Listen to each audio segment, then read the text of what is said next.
Hello friends, very good morning. Welcome to the Hindu editorial analysis. Last 3 days అమ్మ LTX క్లాసెస్లో మీరు UPSC programme online కానీ లేదా offline కానీ జాయిన్ అవ్వాలంటే 31st March లోపు జాయిన్ అవ్వండి. 1st June నుంచి ఆన్లైన్ ఫీజు 10,000, ఆఫ్లైన్ ఫీజు 20,000 పెరుగుతున్నాయి. సో అందుకని if you are planning do it before 31st May. So ఈ నెంబర్కి మీరు కాంటాక్ట్ చేసి డౌట్స్ ఏమంటే క్లియర్ చేసుకోవచ్చు. వెబ్సైట్ కూడా మీరు విజిట్ చేసి డెమో క్లాస్ ఏమన్నా చూడాలన్నా చూడొచ్చు. అలాగే యూపీఎస్సీ ఆప్షనల్స్కి న్యూ బ్యాచెస్ అన్నీ జూన్లో స్టార్ట్ అవుతున్నాయి. సో మీరు సింగిల్ పేమెంట్ రికార్డెడ్ అయితే 20,000కి, లైవ్ అండ్ రికార్డెడ్ అయితే 25,000కి మనం అందిస్తున్నాం. లైఫ్ టైం వ్యాలిటీతో మీకు ఈ కోర్స్ వస్తుంది. ఇక్కడ కనిపిస్తున్న ఆప్షనల్స్ అన్నీ ఎల్టీఎక్స్ క్లాసెస్లో అందుబాటులో ఉన్నాయి. సో వీటిలో మీరు ఏదైనా జాయిన్ అవ్వచ్చు. సో ఈ నెంబర్కి కాంటాక్ట్ చేసి మీరు జాయిన్ అవ్వవచ్చు. సో ఇది మన వెబ్సైట్ అడ్రస్. సో ఇవాల్టి ఆర్టికల్ వచ్చేసి ఫ్రమ్ ది మార్జిన్స్ అనే టైటిల్తో మనకు వచ్చింది. From the margins, what is the meaning of that? అసలు చాలా ఇంట్రెస్టింగ్ ఎక్స్ప్రెషన్ అదే. మార్జిన్ అనే పదాన్ని మీరు ఎప్పుడైనా గుర్తుపెట్టుకోవడం లాగా నేను ఒక విషయం చెప్తాను చూడండి. ఎప్పుడైనా సరే ఒక నోట్బుక్ తీసుకున్నప్పుడు మార్జిన్స్ ఎక్కడికి ఇస్తాం మనం? చివరిలో కదా. మార్జిన్స్ అనేవి ఎప్పుడేంటి? ఎడ్జ్లు, ఇంతే కదమ్మా. ఇలా మనం చుట్టూ నోట్బుక్ తీసుకొని ఇలా మార్జిన్స్ తీసుకొని ఈ మధ్యలో మన నోట్స్ అది రాసుకుంటూ ఉంటాం. సో దీని అర్థం ఏంటి? మార్జిన్ అనేది చివరిలో ఉంది అంటే సెంటర్లో లేదు. అందుకే దీన్ని ఉపయోగించి మనకు 2 పదాలు వస్తాయి. మార్జినల్ సెక్షన్స్ అని చెప్పి రాస్తూ ఉంటారు కొన్నిసార్లు. Marginal sections, from the margins. ఇప్పుడు మార్జినల్ సెక్షన్స్ అంటే అర్థం ఏంటి? People who are not part of the central process. For example, ఒక పల్లెటూరులో ఏదన్నా ఉత్సవాలు నిర్వహించాలన్నా, అమ్మవారి పండుగలు చేయాలన్నా, ఏదన్నా కార్యక్రమం చేయాలన్నా కొందరిని అసలు సంప్రదించకపోవచ్చు, వాళ్ళతో డిస్కషనే చేయకపోవచ్చు, అంటే వాళ్ళకి ఇంపార్టెంట్ వ్యక్తుల కింద పట్టించుకోకపోవచ్చు. అట్లాంటప్పుడు వాళ్ళని ఏమంటాం మనం? They are marginalized. వాళ్ళు ఏమంటాం? మార్జినలైజ్ అయిపోయారు. అంటే వాళ్ళకి ఇవ్వాల్సిన ఇంపార్టెన్స్ అనేది అసలు లేకుండా పోయింది, రైట్? కొంచెం వెనకబడిపోయారు. అందుకే మార్జినలైజ్డ్ సెక్షన్స్ అని చెప్పేసి మనం ఇట్లాంటి పదాలని వాడుతూ ఉంటాం. మార్జినలైజ్డ్ అని చెప్పేసి మనం ఇలాంటి పదాలని వాడుతూ ఉంటాం అన్నమాట. అంటే వాళ్ళంత ఇంపార్టెంట్ కాదు, ఇన్సిగ్నిఫికెంట్ అని చెప్పి ట్రీట్ చేయడం మార్జినలైజ్ సెక్షన్స్ అంటే. ఇక్కడ ఫ్రమ్ ద మార్జిన్స్ అంటే అర్థం ఏంటి? ఇక్కడ మరి ఇన్సిగ్నిఫికెంట్గా అంటే జనరల్గా మెన్తో కంపేర్ చేస్తే ఉమెన్కి సిగ్నిఫికెన్స్ తక్కువగా ఇవ్వడం సొసైటీలో. వాళ్ళని ఇన్ఫీరియర్గా, ఇన్సిగ్నిఫికెంట్గా ట్రీట్ చేస్తూ వచ్చిన సొసైటీ పేట్రియార్కల్ సొసైటీస్ ఇవి. అట్లాంటి పేట్రియార్కల్ సొసైటీస్లో మార్జిన్స్లో ఉన్న, అంటే అంత ఇంపార్టెన్స్ పొందాల్సినంత ఇంపార్టెన్స్ పొందని అమ్మాయిలు ఈరోజు యూపీఎస్సీ మీ 2022 రిజల్ట్ చూస్తే 1, 2, 3, 4 టాప్ 4లో కూడా అమ్మాయిలే ఉన్నారు. అట్లాంటి గ్రేట్ అచీవ్మెంట్ సాధించారు. అంటే అలా ఫ్రమ్ ద మార్జిన్స్ వాళ్ళు లైమ్ లైట్లోకి వచ్చారు అని చెప్పే ఉద్దేశంతో ఆ ఎక్స్ప్రెషన్ అనేది వాడడం జరిగింది. సో మార్జినలైజ్డ్, మార్జిన్స్ అంటే మీరు ఈ రకమైన మీనింగ్ తీసుకోవాలి. I hope you have understood the contextual meaning of the sentence. Women in civil service have a challenging, exciting task before them. Civil సర్వీసెస్లో ఉన్న ఉమెన్కి వాళ్ళ ఎదురుగా ఒక exciting task and also challenging task అనేది ఉంది అని అర్థం. For the 2nd year in a row, అంటే వరుసగా 2వ సంవత్సరం కూడా the top 3 ranks of civil services examination 2022 conducted by the Union Public Service Commission have been secured by women. వరుసగా 2వ సంవత్సరం top 3 ranks UPSC civil services ఎగ్జామినేషన్లో top 3 ranks ఎవరికి వచ్చాయి? ఉమెన్కి వచ్చాయి. ఇన్ఫ్యాక్ట్ 4th rank కూడా ఉమెన్కే ఈసారి. అయితే లాస్ట్ ఇయర్తో పోలిస్తే అనే ఉద్దేశంతో చెప్పారు కదా, లాస్ట్ ఇయర్ టాప్ 3 ఉమెనే, ఈ ఇయర్ కూడా టాప్ 3 ఉమెనే. In a spectacular achievement, results announced on Tuesday show that 12 women are in the top 20. చూసారా, టాప్ 20లో 12 మంది అమ్మాయిలే, అంటే more than men. The 26-year-old topper Ishita Kishore, who graduated from Delhi University's Sriram College of Commerce and is a resident of Greater Noida, reached the pinnacle in her 3rd attempt. So తిను తన మూడో అటెంప్ట్లో ఈ highest లెవెల్ని achieve చేసింది. ఎవరు? Ishita Kishore. Thanking her family for their support, Ms. Kishore said she read up on current affairs and practiced writing at length because the examination process can be draining.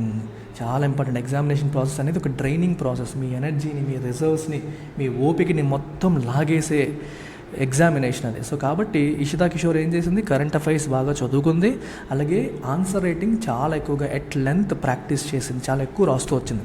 The second rank holder Garima Lohia 24 from Buxar and is also a Delhi University graduate. తిని కూడా Delhi University గ్రాడ్యుయేటే. Clear the examination in her second attempt. తినైతే తన second అటెంప్ట్లోనే ఎగ్జామ్ని crack చేసేసింది. And Uma Harathi, తిను మన తెలంగాణ అమ్మాయి, who stood third, is an engineering graduate from Telangana and cleared it in her 5th attempt. తిను తన 5th అటెంప్ట్లో క్లియర్ చేసింది. The young women's reflections on success and failure, the need to persevere against all odds and the importance of an empathetic ecosystem are significant pointers for future students, teachers and parents. So ఈ young women యొక్క reflections అంటే వాళ్ళ యొక్క అనుభవాలు, భావాలు success పైన మరియు failure పైన వాళ్ళ ఒపీనియన్స్ అనేవి రైట్. అండ్ ఇంకా ఏం చెప్తున్నారు వాళ్ళు, ద నీడ్ టు పర్సివియరెన్స్ అంటే ఏంటి, స్థితప్రజ్ఞ అంటారు. స్థితప్రజ్ఞ అంటే స్థితంగా, కాన్స్టెంట్ ఎండీవర్ అన్నట్టు. అంటే ఏదన్నా సాధించాలి అన్నప్పుడు ఒక నెల రోజులు కష్టపడి నెక్స్ట్ మంత్ వదిలేసి, 6 నెలలు కష్టపడి తర్వాత వదిలేసి, ఇలా కాకుండా స్థితంగా కాన్స్టెంట్ ఎండీవర్ మనం పెడితే ఏదన్నా సాధించగలుగుతాము. ఎగ్నెస్ట్ ఆల్ ఆడ్స్, అన్ని అడ్డంకుల్ని ఎదుర్కొంటూ కాన్స్టెంట్గా ఫైట్ చేస్తూ ఎండీవర్ని మనం పెట్టగలిగితే. అండ్ ఆల్సో దాని గురించి కూడా వాళ్ళు మాట్లాడారు. And importance of empathetic eco system అంటే మన యొక్క కష్టాన్ని, ఎందుకంటే యూపీఎస్సీ అనగానే ఎంపథెటిక్ ఎకో సిస్టమ్ అనేది ఎంత మంచి పదమో చూడండి ఒకసారి. అంటే మన చుట్టూ ఉన్న వాతావరణం అనేది ఎలా ఉండాలి, ఎంపథెటిక్గా ఉండాలి. ఫర్ ఎగ్జాంపుల్ ఉమాహారతి ఎగ్జాంపుల్ తీసుకోండి. తన 5th అటెంప్ట్లో తను క్రాక్ చేసింది. తను ఒక అమ్మాయి, తనకి 27-28 సంవత్సరాలు అయింది. సో జనరల్గా ట్రెండ్ ఏంటి, 28 years అయింది, అమ్మాయికి ఇంకా పెళ్లి చేయలేదా అనే ప్రెషర్ ఒకవైపు. ఇంకోవైపు ఇప్పటికే 4 సార్లు రాసావు, రాలేదు, అవసరమా ఇప్పుడు, ఏదో ఒక జాబ్ చూసుకొని వెళ్ళిపోవచ్చు కదా అనే ప్రెషర్ ఇంకోవైపు. అర్థమవుతుందా? ఇట్లాంటి రకరకాల ప్రెషర్స్ తన పైన ఉంటే తను హ్యాండిల్ చేయగలుగుతుందా, చేయలేదు. సో అందుకని చుట్టూ ఉన్న వాళ్ళు, తన టీచర్స్ కావచ్చు, ఎస్పెషల్లీ టీచర్స్, కోచింగ్ సెంటర్స్ ఇవి కాదు, పేరెంట్స్, రిలేటివ్స్, అక్కడ తన పైన ప్రెషర్ లేకుండా, సరే అమ్మాయి చదువుతోంది, కష్టపడుతోంది, సాధించాలనుకుంటుంది, మనం వీలైనంత సపోర్ట్ ఇద్దాము అని వాళ్ళ యొక్క ప్రయత్నాన్ని గౌరవించి, దానికి రెస్పెక్ట్ ఇచ్చి, ఒక రకమైన సపోర్ట్ అందిస్తూ ముందుకు వెళ్తే ఆబ్వియస్గా సక్సెస్ అనేది వస్తుంది అని అర్థం అనమాట. సో ఎంపథెటిక్ ఎకో సిస్టమ్ అనేది మన సక్సెస్లో చాలా ఇంపార్టెంట్ రోల్ ప్లే చేస్తుంది, చాలా ఇంపార్టెంట్. ఇప్పుడు ఎల్టీఎక్స్ క్లాసెస్ అంటే మీకు కొంచెం పక్కకి వెళ్తున్నాను కానీ ఉపయోగపడేదే. ఎల్టీఎక్స్ క్లాసెస్ ఎప్పుడు మీరు చూస్తే మనం ఏం చేస్తున్నాము, లైఫ్ టైం వ్యాలిడిటీ ఇస్తున్నాం.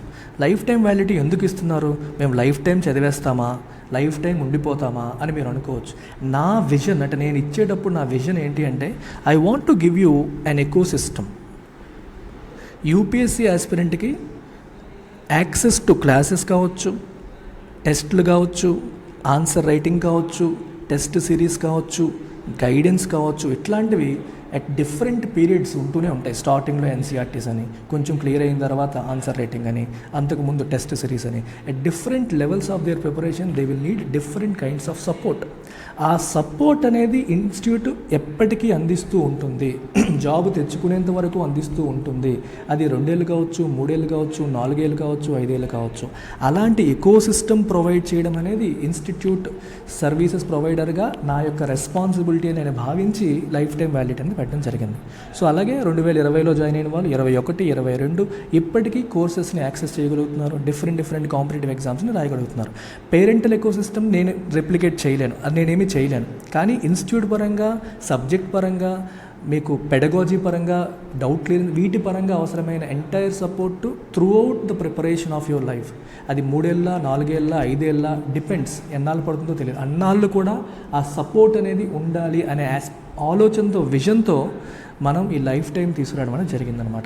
సో జస్ట్ ఎకో సిస్టమ్ అనే పదం చూడగానే ఎంపథెటిక్ ఎకో సిస్టమ్ అంటే ప్రతిసారి క్లాసులు వినేస్తారు, వినకపోవచ్చు, డౌట్ వస్తే చూడడానికి యాక్సెస్ ఉండాలి, రైట్. సో డిఫరెంట్ టైమ్స్లో డిఫరెంట్ నీడ్స్ ఉంటాయి. ఆ నీడ్స్ని ఫుల్ఫిల్ చేయడానికి ఒక సిస్టమ్ సపోర్ట్ అనేది మనకి ఒక ధైర్యాన్ని ఇస్తుంది. ఆ ధైర్యం ఇవ్వడమే లైఫ్ టైం వ్యాలిడిటీ ప్రొవైడ్ చేయడం వెనకాలన్న ఉద్దేశం అనమాట. So these are all significant pointers for future students. అర్థమైందా? సో వీళ్ళు ఏమైతే చెప్పారో సక్సెస్ని ఎలా హ్యాండిల్ చేయాలి, ఫెయిల్యూర్ని ఎలా హ్యాండిల్ చేయాలి, 5th అటెంప్ట్ అంటే 4 ఫెయిల్యూర్స్ ఉన్నాయి, ఆ 4 ఫెయిల్యూర్స్ని తను ఎలా హ్యాండిల్ చేసింది, వాళ్ళ రిఫ్లెక్షన్స్ అనేవి ఫ్యూచర్ స్టూడెంట్స్కి మంచి పాయింటర్స్ కింద మనం తీసుకోవాలి. అలాగే importance of having good teachers, also empathetic ecosystem for students, especially girls. The courage and commitment of these women is inspiring. Especially అమ్మాయిలు, వీళ్ళ యొక్క ముగ్గురు యొక్క కరేజ్ మరియు కమిట్మెంట్ని చూడాలి, ఇన్స్పిరేషనల్గా తీసుకోవాల్సిన అవసరం ఉంది. One can only hope the teachers and parents will create the right environment for girls to fulfil there dreams. అదే చెప్తున్నాను, టీచర్స్ మరియు పేరెంట్స్ వాళ్ళకి సరైన వాతావరణాన్ని కల్పించి వాళ్ళు గోల్స్ని ఫుల్ఫిల్ చేసుకునే పరిస్థితిని కల్పించాలని మనం ఆశించాలి. వన్ కెన్ ఓన్లీ హోప్, ఆశించగలుగుతాం. Too many girls have had to give up half way in a largely patriarchal society. చూసారా, పేట్రియార్కల్ సొసైటీ, పితృస్వామ్య విధానం మనకు ఉంది. అంటే man is the head of the family, women are inferior to men అనే system అనేది నడుస్తుంది. సో ఉమెన్కి ఇన్నిసార్లు అవకాశాలు ఏంటి, పెళ్లి చేయకుండా ఇంకా లేట్ చేయడం ఏంటి, ఇట్లాంటి పరిస్థితుల్లో ఈ ప్రెజర్స్ అన్నిటిని దాటుకొని ఉమెన్ క్రాస్ చేయాలంటే ఎంతో కష్టం. చాలామంది ఉమెన్ మిడ్వేలోనే వాళ్ళ డ్రీమ్స్ని గివప్ చేసే పరిస్థితి మనకి కనిపిస్తుంది. సో అందుకని పేరెంట్స్ ఒకవైపు, టీచర్స్ ఒకవైపు వాళ్ళకి అటువంటి రైట్ ఎన్వైరన్మెంట్ క్రియేట్ చేయాలి. This year 933 candidates of an approximate 11.5 lakh who took the examination have been recommended by the UPSC for appointment to the Indian Administrative Service, Indian Foreign Service, Indian Police Service and Central Services Group A and B. So 11.5 lakhs రాస్తే 933 candidatesకి వచ్చింది. So వాళ్ళని recommend చేశారు ఐఏఎస్కి, ఐపీఎస్కి, ఐఎఫ్ఎస్కి, central సర్వీసెస్కి అన్నింటికీ కూడా.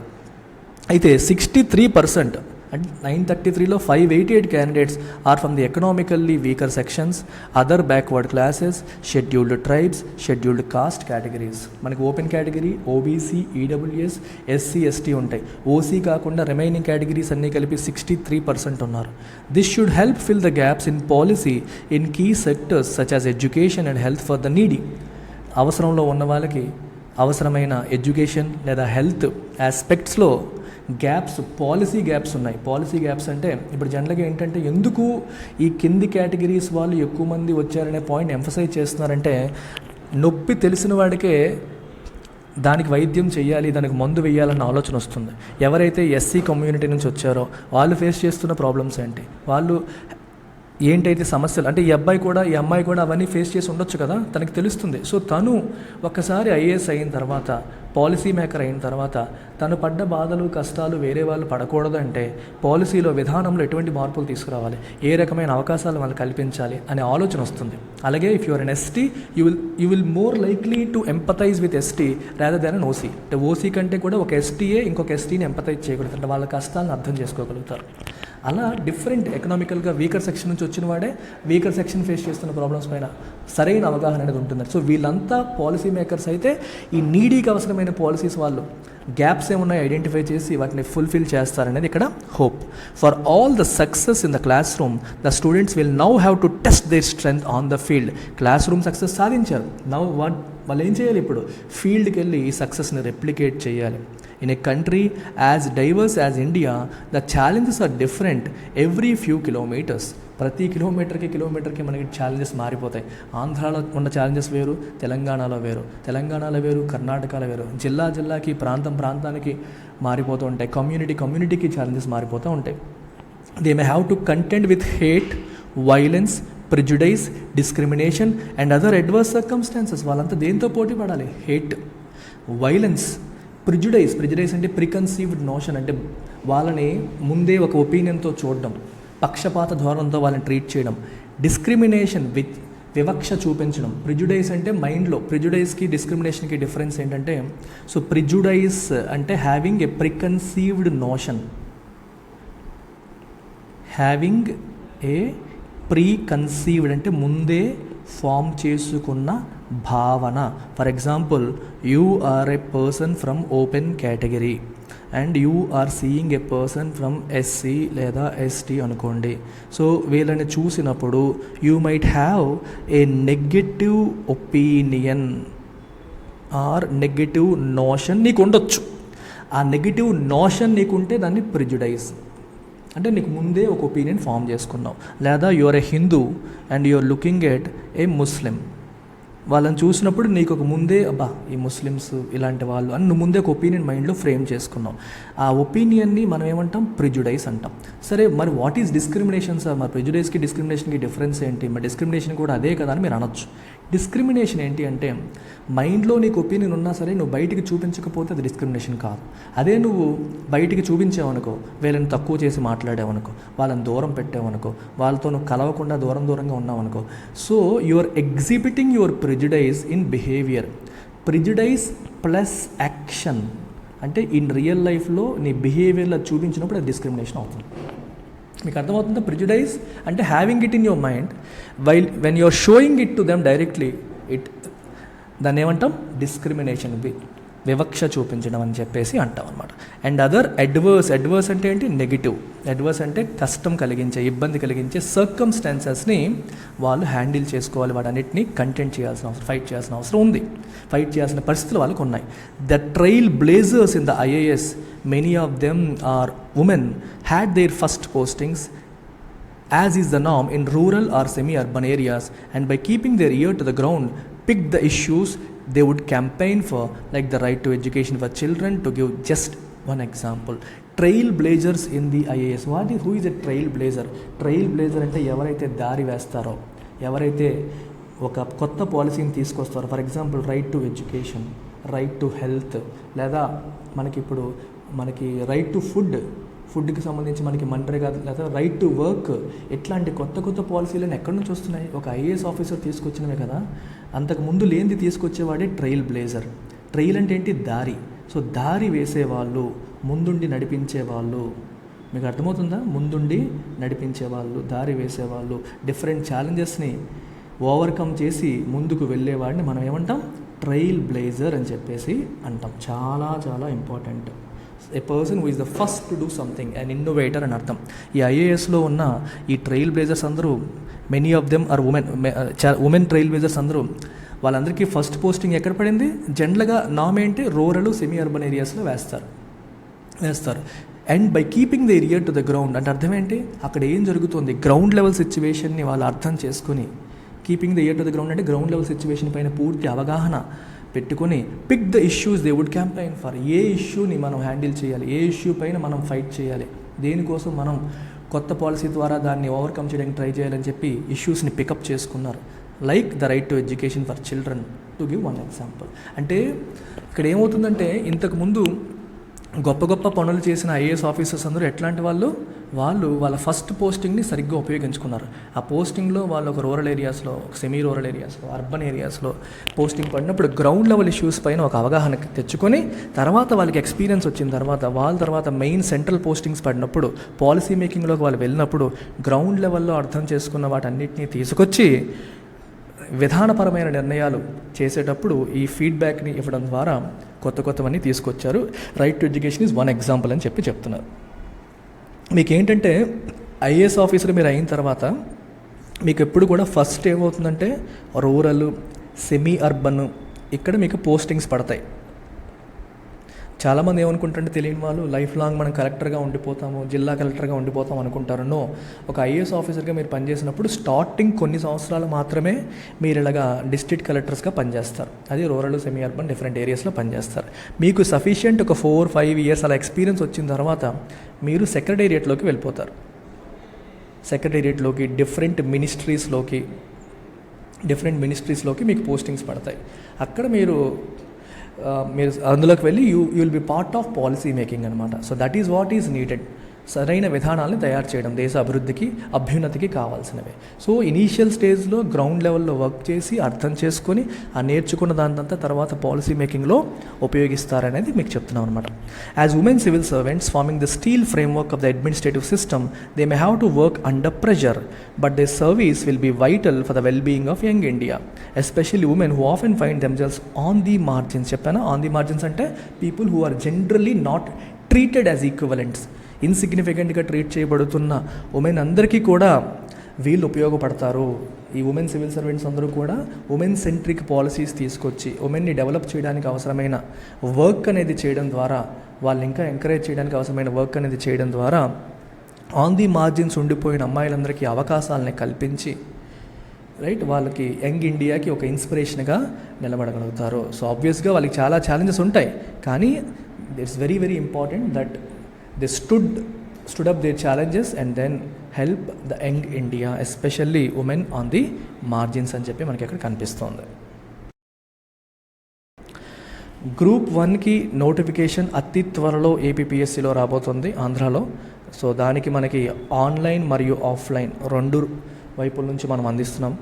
So ఆన్లైన్లో 35,000 up front payment చేసి మీరు join అయిపోవచ్చు లైఫ్ టైం వాల్యూతో. అండ్ ఇప్పుడు జాయిన్ అవుతున్న వాళ్ళకి మంత్ ఎండ్ లోపు జాయిన్ అయితే గ్రూప్ 2 నేను కాంప్లిమెంటరీగా ఇస్తాను. అలాగే ఆఫ్లైన్ హైదరాబాద్ లేదా వైజాగ్లో జాయిన్ అయితే అగైన్ 50,000కి మీకు ఆన్లైన్ గ్రూప్ 1 కాంప్లిమెంటరీగా వస్తుంది, ప్లస్ ఆన్లైన్ గ్రూప్ 2 కూడా కాంప్లిమెంటరీగా వస్తుంది. So life time validity provide చేస్తున్నాము. ఈ నెంబర్కి కాంటాక్ట్ చేసి డౌట్స్ ఏమంటే క్లియర్ చేసుకోండి. ఓన్లీ గ్రూప్ 2A కావాలనుకున్నా 1 జూన్ నుంచి స్టార్ట్ అవుతున్న కొత్త బ్యాచెస్లో మీరు జాయిన్ అవ్వచ్చు. సో శ్రీకాకుళంలో ఆఫ్లైన్ క్లాసెస్ ఉన్నాయి, ఆన్లైన్ ఇంగ్లీష్ మీడియం మరియు తెలుగు మీడియం కూడా ఉన్నాయి. అన్నింటిపైన లైఫ్ టైం వ్యాలిడిటీ ఉంది. ఈఎంఐ వచ్చేసి 5,000 per month. Make use of this. ఈ నెంబర్కి కాంటాక్ట్ చేయండి. Take care, bye.